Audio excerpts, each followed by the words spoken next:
व्यास technical academy.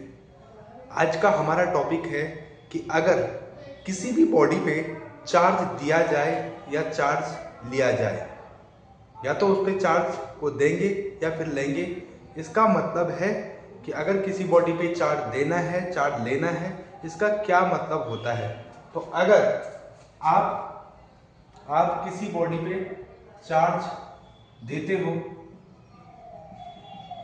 किसी conductor पे, चालक पे, तो वो चार्ज, अगर मान लीजिए हमने बोला कि किसी गिवन चार्ज पॉजिटिव है, इसका मतलब है हमने इससे इलेक्ट्रॉन को निकाला है। और अगर किसी कंडक्टर पे निगेटिव चार्ज है, इसका मतलब है कि हमने उसको इलेक्ट्रॉन्स दिए। अब अगर हमारे पास ये चार्ज देखें तो इसमें अगर हम ये कहें कि मास किसका ज्यादा होगा या मास किसका कम होगा। अगर हमें ये क्वेश्चन पूछा गया है कि a charge given to a conductor, एक कंडक्टर को हमने क्या चार्ज दिया है, तो उसका जो मास होगा वो इंक्रीज होगा या फिर मास डिक्रीज होगा या फिर रिमेन सेम रहेगा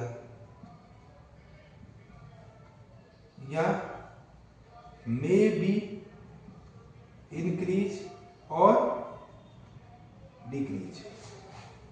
तो इसका ये मतलब हुआ कि अगर हम किसी भी कंडक्टर को चार्ज दें तो इसका मतलब है कि चार्ज देने का मतलब कि हमने उसको पॉजिटिव दिया है या निगेटिव दिया है, ये कुछ भी क्वेश्चन में मेंशन नहीं किया है। लेकिन अगर आपसे पूछा गया है charge given to a conductor, इसका मतलब है कि अगर हमने उसको पॉजिटिव चार्ज दिया तो उसका जो हमने उससे इलेक्ट्रॉन निकाले हैं, तो जब इलेक्ट्रॉन निकलेंगे तो एक ही इलेक्ट्रॉन तो निकलेगा नहीं, लाखों में हो सकता है इलेक्ट्रॉन निकले।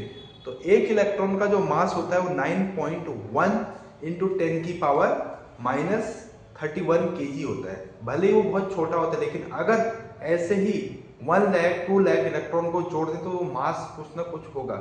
इसका मतलब है कि जब इलेक्ट्रॉन निकलते हैं तो कंडक्टर का मास डिक्रीज होता है, और जब इलेक्ट्रॉन ऐड होते हैं तो किसी भी कंडक्टर का मास क्या होगा, इंक्रीज होगा, यानी बढ़ेगा।